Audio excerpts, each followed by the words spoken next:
Now don't take this the wrong way, but the major difference between Jordan Peterson and Sam Harris is the difference between darkness and light. I just mean that Peterson champions the unconscious in its murky mode of storytelling, whereas Harris stands for the cult of consciousness and the field of the experienced and known. Later on, we'll get into why I don't think Peterson is particularly convincing as a defender of mythology, but in any case, he likes it. In this video, I'm going to focus on mythology rather than Harris's side, because it seems to be the widest moat between Harris and Peterson. Our modern minds aren't used to thinking mythologically, and so Peterson is something of an underdog here.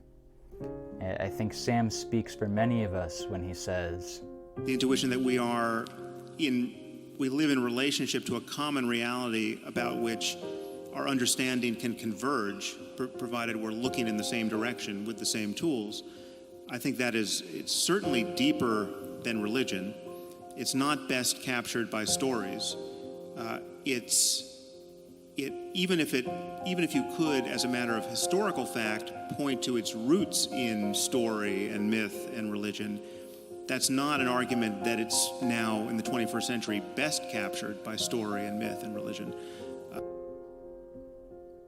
We are left to wonder, what do we make of our history of mythology, especially religious mythology? Are the stories true? Are they literally or metaphorically true? Are they useful? What do they mean? What did they even mean to our ancestors? One major problem we run into is how to handle sections of rules and ethics in mythological texts. It's very easy to get there because some of the claims in the book are not at all hard to parse. In fact, so many of them can only be honestly interpreted one way. So to take, again, an example that will be not inflammatory to you, but makes the point, it just says that the remedy for theft in the Quran is to cut the hands off a thief. I mean, that is the unambiguous injunction. It's not an allegory. Mm-hmm. It's not. You have to indulge some kind of tortured interpretive scheme to avoid the shocking fact that the creator of the universe thinks you should live this way. Peterson pushes back against this with a sophisticated interpretive argument. My point is that it isn't reasonable to take a single sentence out of a coherent narrative and say that stands on its own, or it's rarely reasonable, because you have to interpret the word in the sentence and the sentence in the paragraph and the paragraph in the chapter and the chapter in the context of the entire book. You have to do that. Now, you could object, and reasonably so, that there are some sentences that are so blatant that you can't use context to paraphrase them, let's say. But I think you also have to give the devil its due. The Christian Bible is a developmental narrative, and the beginning has to be read in light of the end. This line of arguing develops a little bit more, with Sam and Jordan both planting their back heels and doubling down. The central problem they're dancing around I call the poet-liar problem. To get into that, it'll be helpful to hear Peterson defend the biblical book of Revelations, giving an explanation of its purportedly deeper meaning. So there's an idea that's expressed in that book, is that it's something like things are always falling apart in a fundamental manner. It's built into the structure. There's an apocalyptic element to human life. We fail in small ways and we fail in catastrophic ways, and everything that we have, we lose and we die. So and societies come to an end. There's an apocalyptic element built into the structure of human reality. And part of what's revealed in that strange book at the end, which is like a hallucinogenic nightmare in some sense, is that the hero is born at the darkest point in the journey. And it's a psychological truth, and it's very, very apt, because at the darkest point, this is also why Christ is born near the darkest time of the year from a metaphysical perspective. There's an idea there that when things fall apart, that's the time for the birth of the hero. And the hero in Revelation is also the place where truthful speech most clearly manifests itself, because in the Christian tradition, Christ is identified with truthful speech. And so the notion there is that redemption under apocalyptic conditions is to be found in the revelation of truthful speech, which is something that you actually believe. Peter here is defending the poetry of the text. He's asking us to believe that the author imbued the story with special psychological truths. It would be ridiculous for us to read the text as a literal document. The problem is that you can read into any story some apparently meaningful set of psychological insights, this is why fundamentalism always has an edge over more sophisticated theology, because the sophisticated theology is in most cases inspired by a more and more modern recognition that, well, we can't read it literally because it either makes no sense or it makes barbaric sense, right? So we have to get away from the literal. And the more you get away from the literal, the more you are unconstrained by the text, and you can just broadcast on it anything you want to put there. Harris returns with this serious accusation. If most people have and will read the text literally, then the actual content of it is not poetry, but a lie. The best thing we can do with such books is to say, well, maybe that was as good as they could do at the time, but now we'd better ditch the myth. It just makes the spiritual truth muddy. So is mythology a lie, or is it poetry? Of course there's the cheap answer that it's both, but that's no fun. So we're going to dig deeper, but in order to get there, I'd like to talk a bit about my poetic credentials. I don't mean to oversize my stature as a poet, but I seriously studied the art for years. The result of that is that I think I have some special insight into the inner circle of poetry. To some extent, I have come to intimately know how the souls of poets tick. For example, I know that there is an almost inseparable connection between poetry, mythology, and traditions of gods and spirits. I don't mean to say that there aren't poems without myths or myths without gods, but in the initiation process of any poet, you can see the moment when it clicks. You see it in Ovid, you see it in Carlos Williams, you see it in Bukowski. They start to see that the source of their power as a poet belongs to unseen forces and stories. And while they still might believe in good discipline and writing practice, they have taken a continental step away from their still rational counterparts. A language barrier develops like a rising mountain ridge.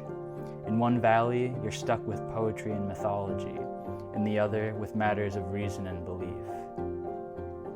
And the one thing that was clear to me while watching Harris and Peterson pirouette with each other was that between the two of them, there wasn't even half a poet. Surely Peterson is fighting on behalf of mythology, but the trouble is that he betrays it in the very attempt to provide a proof of it. In some sense, we might consider this a frame problem. The model of debate evolved in the rational philosophical tradition, not in a circle of storytellers. It's funny to watch two rationalists arguing over whether mythology is okay. For example, Peterson tries to ground mythology as an interpretive structure bridging the world and abstract reason. One of the problems is this problem of the intermediary interpretive structure. And you already said we need intuitions to guide our interrelationship with facts. Okay, so we've already agreed on that. So the question is, what are the nature of these intuitions? And I'm saying some of those intuitions take the place of stories, take the form of stories. But in itself, this defensive mythology is a concession.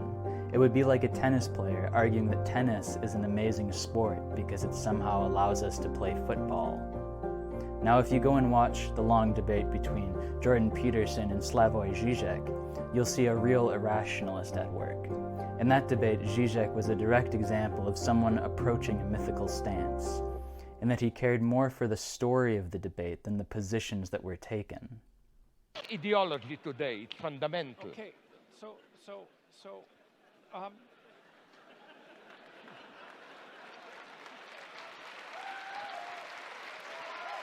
I want to solicit from you to tell a joke. Don't you see this? I think that people I think As soon as the lucid interpretation of the myth becomes our focus, that it is a hero's journey or whatever else, we begin walking away from story and into truth. The first meaning of mythology has always been to honor imagination's reality, not to help ourselves. It's a hard pill for a rationalist to take. As a poet or insider of mythology, I've come to the distinct belief that the poets knew what they were doing. They knew exactly what they were doing.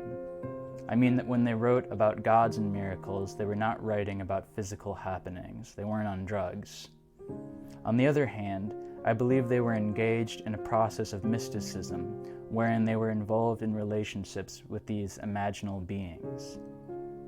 The word imaginal is a good one because it isn't the word imaginary.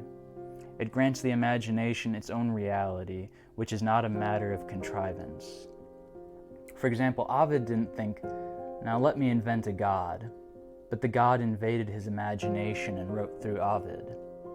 What this means is esoteric. There is a problem of public access to those who have not had the experience. The trouble with this is what Sam Harris so damningly points to. It's why someone like, Anwar al-Awlaki could make YouTube videos that so many people found compelling. It's because it's totally straightforward. It's like the advantage is, listen, there's a lot of people spending a lot of time lying to you about what these books mean and what the prophet and how he lived, right? You know in your heart that my interpretation of this is correct. You just read the words, right? And there's a strength in that. There's an honesty in that. It's clear when it says sacrifice a goat. Goat means goat, right? Like you don't have to do something else. But it's as if the mythologists themselves have a special club. The poets complicitly understand that to talk about myths and other terminology, like psychological processes, is a betrayal. The mystery does not ask to be believed, but it asks to be related to. It forces people to take funny positions like, you say you believe in God.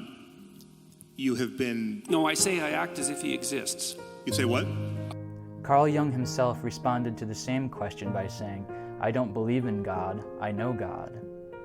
But what I find most concerning about the mythologists is that I'm certain, at every point in history, that they have known that the great bulk of the population would take their stories literally. They were engaged in what we would call social planning. Who will ever know what measure of the power of Jesus Christ was attributable to Christ himself, and what measure was attributable to a dark cabal of poets creating his mythology? That's the funny sort of thing that keeps me up at night. Was it okay for the poets to do that? To write something that would, for most people, be believed and therefore be a lie? I honestly don't know, but I think that what we can assume is this. The mythologists understood the stakes and took a gamble. They aimed to solve the poet-liar problem in a have-your-cake-and-eat-it-too style. The right people, like Jordan Peterson, could profit from the esoteric doctrine, while the majority of people would somehow profit from believing the lie. Now, God, that's a hard position to defend, but the defense might look something like this. The ancient poet understands that Christ did not literally heal the sick, but that everywhere he walked, he healed the psyches of those around him. This was not the talent of a good therapist, but a miraculous, inexplicable amount of healing. The imagination of the poet was blasted. He had no idea how Christ did it.